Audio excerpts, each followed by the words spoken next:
Si vous souhaitez me soutenir financièrement pour mon travail de vidéo ou de podcast, il existe deux moyens à votre disposition. Le premier, c'est de me rejoindre sur Tipeee où vous recevrez des marque-pages Captain Max en contrepartie de vos dons. Et le second, c'est en vous procurant vos comics via mon lien d'affiliation avec la librairie indépendante Comics Zone. N'hésitez donc pas à passer via mon lien disponible en description, mais aussi à ajouter le code MAX MAKS afin de recevoir un marque-page personnalisé Captain Max ainsi qu'un print Spawn signé par Paul Renaud. Mais maintenant que la quête a été faite, je vous laisse entrer dans ce lieu saint consacré à l'univers des comics. Hey, salut, c'est Max. Avec la sortie du film Hellboy The Crooked Man, j'ai eu envie de relire le récit dont le long métrage s'inspire grandement, mais aussi de découvrir sa suite que je n'avais pas encore lue. Et puisque l'univers d'Hellboy est des plus passionnants et malheureusement encore trop méconnus, surtout si j'en crois les retours du film ou même des bandes annonces, eh bien je me suis dit que ce serait une bonne idée de vous faire découvrir ces deux comics, mais aussi de vous présenter les deux vilains de cette nouvelle adaptation cinématographique que sont l'homme tordu ainsi que la sorcière Effie Kolb.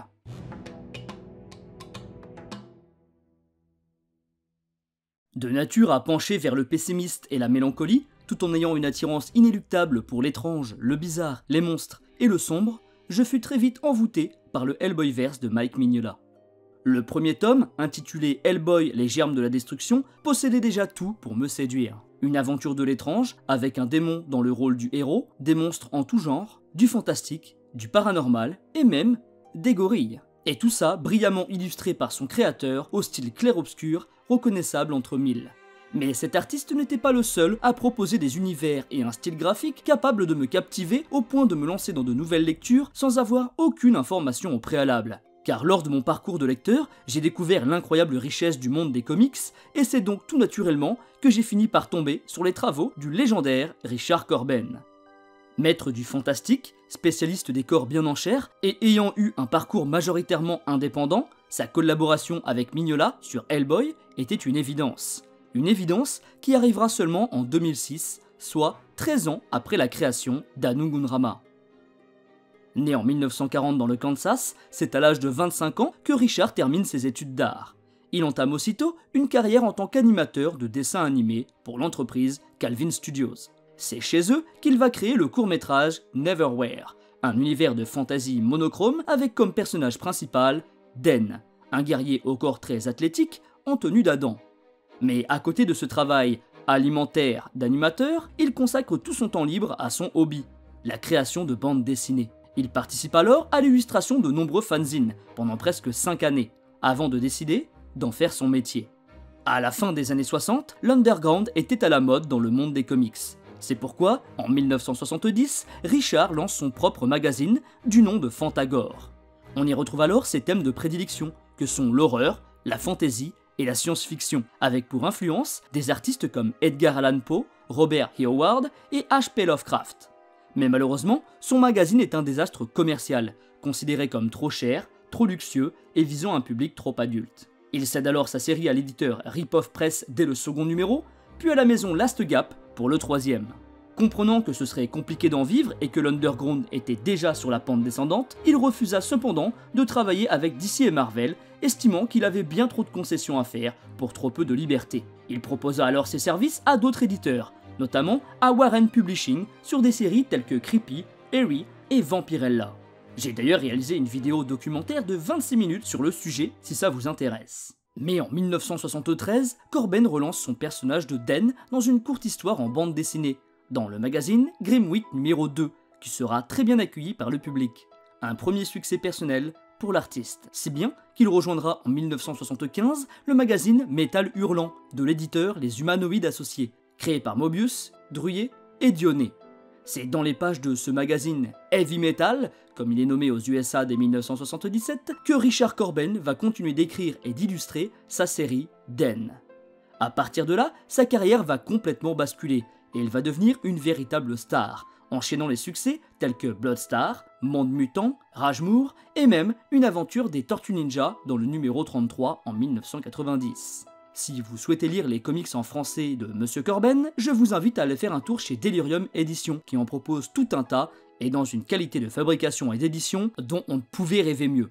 Petit aparté très rapide car ça fait un moment que j'ai écrit cette vidéo et entre-temps, l'éditeur Delirium a lancé une campagne de financement participatif pour éditer l'intégrale des histoires de Hellboy illustrées par Richard Corben en noir et blanc. Donc si ça vous intéresse, je vous mets le lien dans la description et il vous reste encore quelques jours pour vous procurer cette magnifique édition. C'est en 2006 que Richard est contacté par Mike Mignola, le célèbre créateur d'Hellboy, avec qui il partage les mêmes thèmes de prédilection, tous deux étant influencés par les mêmes artistes. Ils découvrent qu'ils sont chacun fans du travail l'un de l'autre, et Mignola en profite alors pour lui proposer un projet en commun du nom de Makoma, que Rick accepte d'illustrer sans aucune hésitation. Ça faisait déjà un moment que Mike avait envie d'adapter l'histoire du héros Makoma dans la continuité d'Hellboy, un récit qu'il avait découvert dans un livre des contes d'Andrew Lang, un scénariste de la fin du 19e siècle connu pour ses travaux sur le folklore, la mythologie et la religion. Richard était alors l'homme de la situation, pour illustrer une histoire de conte africain dans laquelle notre héros écarlate doit faire face à des personnages mythologiques, des morts-vivants, des fourmis géantes et compagnie, tout en étant vêtu d'un simple pagne, vous permettant d'apercevoir le fessier musculeux du cambion. C'est suite à la grande réussite de cette collaboration, tant sur le plan personnel que public, que Mignola s'attaque à l'écriture d'un récit spécialement pensé pour être illustré par son nouveau binôme. Nos deux compères s'engagent alors en 2008 dans un nouveau projet autour d'Hellboy, mais cette fois-ci, direction les États-Unis, et plus précisément dans la chaîne de montagnes des Appalaches, pour s'attaquer au folklore américain avec Hellboy the Crooked Man, ou L'Homme Tordu pour sa version française.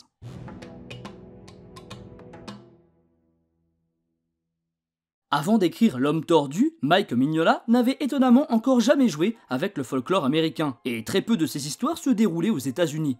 Il voulait alors corriger cet oubli, et pour ça, rien de tel qu'un récit se déroulant dans les années 50, en plein milieu de la forêt des chaînes de montagnes des Appalaches. Et ce lieu n'est pas choisi uniquement pour ses paysages incroyables et inquiétants, ni même pour ses histoires de sorcières, mais bien parce qu'il est le lieu où se déroule l'une des séries de romans préférées de Mike, celle mettant en scène le héros Silver John. Personnage de fiction créé par l'auteur américain Manly Wild Wellman et apparu dans des romans entre 1963 et 1984, ce dernier est un héros solitaire qui arpente les Appalaches avec sa guitare, dans le but de lutter contre des créatures issues de contes populaires et de superstitions montagnardes. John the Balladeer sera alors une très forte inspiration pour Hellboy, mais surtout pour l'écriture de ce Hellboy, dont voici l'histoire. Alors attention, je vais spoiler une grande partie des comics Hellboy tome 11 L'Homme Tordu, ainsi que Hellboy et BPRD tome 7, le retour d'Effie Kolb, deux comics réédités en un seul tome par Delcourt le 7 octobre à l'occasion de la sortie du film. Film que je risque aussi de vous spoiler si ce dernier s'avère trop fidèle à la BD. Donc si vous voulez échapper à tout ça, il faut quitter la vidéo dès maintenant. Année 1958. Hellboy, alors agent depuis 6 années au bureau de recherche et de défense sur le paranormal, se retrouve en mission dans les montagnes des Appalaches en Virginie. Il découvre alors qu'une jeune femme, d'une famille de montagnards, a été maudite par une sorcière. Il fait rapidement la rencontre de Tom Ferrell, un ancien du pays revenu après 25 années d'absence pour retrouver ses parents. Cependant, la famille lui indique que sa mère est morte depuis un moment et que son père a totalement disparu sans laisser de traces. Soupçonnant son ami d'enfance, Cora Fisher, de sorcellerie, Tom accompagne Hellboy dans la maison de la prétendue sorcière, afin de vérifier les accusations.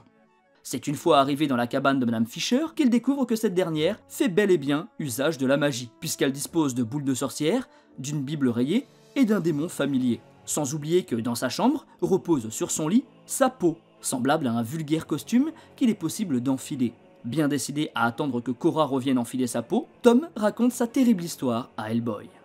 Alors âgé de 15 ans, le jeune Ferrell fit la rencontre d'Effie Kolb, une jeune femme séduisante en tenue d'Ève. Elle ne lui cacha pas qu'elle était une sorcière, et lui apprit même à devenir sorcier à son tour pour qu'il dispose de grands pouvoirs. Et pour ça, rien de très compliqué. Il lui fallait simplement disposer d'un os et de jurer fidélité à Belzébuth, jusqu'au dernier jour de sa vie. Une fois son os de patte de chat entre les mains, et à peine les mots prononcés, le diable apparut en face de lui. Le jeune garçon prit peur et fut au plus vite chez lui pour dire adieu à ses parents, prit le premier train pour rejoindre l'armée et ainsi participer à la Seconde Guerre mondiale. Mais le démon qu'il avait invoqué n'était pas n'importe qui, c'était Whitkins Lavar, surnommé l'Homme Tordu. Celui-ci était l'un des premiers blancs à coloniser les montagnes des natifs américains, en faisant tout son possible pour créer des conflits entre les deux nations dans le but d'en tirer un maximum d'argent. Il sera alors pendu haut et court, mais le diable le renvoya sur Terre pour collecter cette fois-ci des âmes à la place de l'argent. Mais alors que Tom raconte son histoire à Hellboy, Cora fait son apparition, reprend sa peau et donc, par la même occasion, sa forme humaine. Elle tente alors d'expliquer à nos deux enquêteurs le pourquoi du comment. Elle avait perdu mari et enfant et s'était fait à son tour manipuler par les sorcières afin de les rejoindre. Cependant, à peine innocentée par les deux enquêteurs, la terrible Effie Kolb, servante et envoyée de l'homme tordu, fait son apparition à dos de cheval pour demander à Cora et Tom de payer leurs dettes envers le diable. On apprend juste après sa disparition que son vieux cheval, à mi-chemin entre la mort et la vie, est en vérité le père de Tom, qu'elle avait transformé en destrier pour se venger de la disparition du jeune homme. Ce dernier, accompagné par Hellboy, bien décidé à venger et à enterrer son père dignement, décide de rejoindre l'église du vétéran Watts pour en finir une fois pour toutes avec les sorcières de la forêt et leur maître, le Crooked Man. Et c'est non sans perte qu'ils vont enfin réussir à venir à bout de la menace. Bon, vous vous doutez bien que j'ai omis volontairement de nombreux détails afin de vous laisser le plaisir de découvrir ce merveilleux comics, mais celui-ci aura droit à une suite en 2020 intitulée Le retour d'Effie Kolb, mais qui n'est cette fois plus illustré par Richard Corben puisque ce dernier nous a malheureusement quittés cette même année. C'est Zach Howard qui s'en charge, avec un style assez différent et loin d'être aussi distinct que son prédécesseur, mais qui est, par chance, toujours colorisé par Dave Stewart, ce qui permet de ne pas dénaturer l'ambiance assez particulière qu'avait instauré Richard Corben pour ce Hellboy. 9 ans après avoir banni le Crooked Man et ses sorcières des bois, Hellboy est rappelé par Tom, qui lui présente Sarah May Blackburn, une jeune fille reniée par sa famille qui la considère comme une sorcière à cause de ses capacités de prédiction de l'avenir. Elle explique alors à Hellboy et Tom que quelque chose de très grave va bientôt arriver dans les montagnes. Les trois protagonistes vont alors devoir faire face à des menaces nouvelles et anciennes. Comme l'indique le nom du comics, Effie Kolb va faire son retour, mais on va aussi découvrir la mystérieuse Miss Brock, puisque ce comics sert à la fois de suite à l'homme tordu, mais aussi de prélude à la série de comics Castle Full of Blackbirds, un spin-off de Hellboy qui fait directement suite à cette histoire en suivant les aventures de la jeune Sarah May.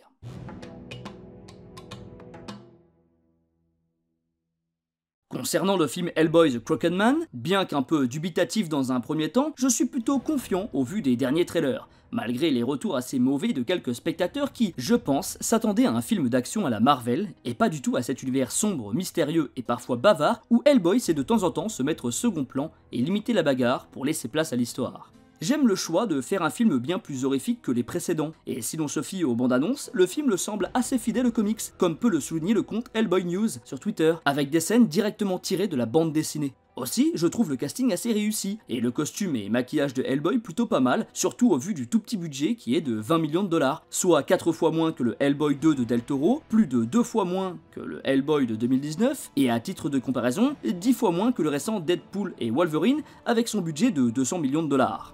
Bon, par contre, j'ai quand même encore un peu de mal avec deux choses. Les cornes qui font un peu trop plastique, et les yeux bleus de Jack Casey qui ne sont pas recouverts par des lentilles, afin d'offrir à Hellboy ses fameux yeux jaunes. Pour conclure, une fois de plus, je ne peux que vous inviter grandement à lire les comics Hellboy, que ce soit le tome 1, Les Germes de la Destruction, comme le tome 11, L'Homme Tordu, ou bien n'importe quel autre comics du Hellboyverse. Je suis prêt à mettre ma main droite de la mort à couper, que vous allez tomber amoureux d'une facette du monde des comics que vous n'imaginez pas.